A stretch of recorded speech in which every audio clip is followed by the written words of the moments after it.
కార్ల వైపు జనం ఎగబడుతున్నారు. ఒకప్పుడు సైకిల్ గొప్ప మా ఊళ్ళల్లో. సైకిల్ ఉన్నోళ్ళు మా ఏరియాలో గొప్ప విశేషం. వాళ్ళకి సైకిల్ ఉందని చెప్పేసి అన్న నన్ను కొంచెం ఆడ వదిలిపెట్టవా, లేకపోతే నన్ను ఎక్కించుకోవా, సైకిల్ నేను ఒకసారి చూడొచ్చా, ముట్టుకోవచ్చాను. ఆ తర్వాత నా లోనా టీవీఎస్లు ఉండి అవి ఉన్నోళ్ళు గ్రేటు. మాకు కొంచెం వయసు పెరిగి 10th క్లాసు ఆ దశకు వచ్చినప్పుడు టీవీఎస్ ఉన్నోళ్ళు లోనా ఉన్నోళ్ళు ఉన్నంటే ధనవంతులు లెక్కన మా దృష్టిలో. ఇవాళ రోజు ఆ తర్వాతలో ఈ బైక్ స్కూటర్ ఉన్నోళ్ళు అంటే పెద్ద రిచ్ అని లెక్క ఉండే ఫీల్ అయ్యేవాళ్ళం. తర్వాత బైక్ ఉన్నోళ్ళు అంటే మహా రిచ్ అని ఫీల్ అయ్యేవాళ్ళం. బుల్లెట్ ఉన్నోళ్ళు అంటే ఆ డుగుడుగు అది సౌండ్ వేసుకుని వస్తుంటే వాళ్ళు చాలా గ్రేట్ అని ఫీల్ అయ్యేవాళ్ళం. ఆ పేదరికమా మధ్యతరగతి మనస్తత్వం ఏదైనా సరే.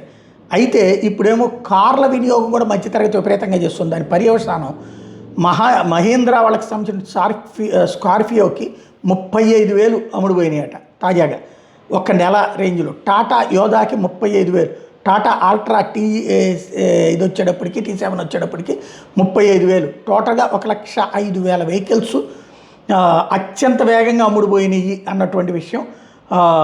ఇది ఎక్కడ ఇవి మేక్ ఇన్ ఇండియాలో తయారు చేసినటువంటిది ఇండోనేషియాలో కూడా జరుగుతున్నటువంటి బిజినెస్ మనది వెళ్ళి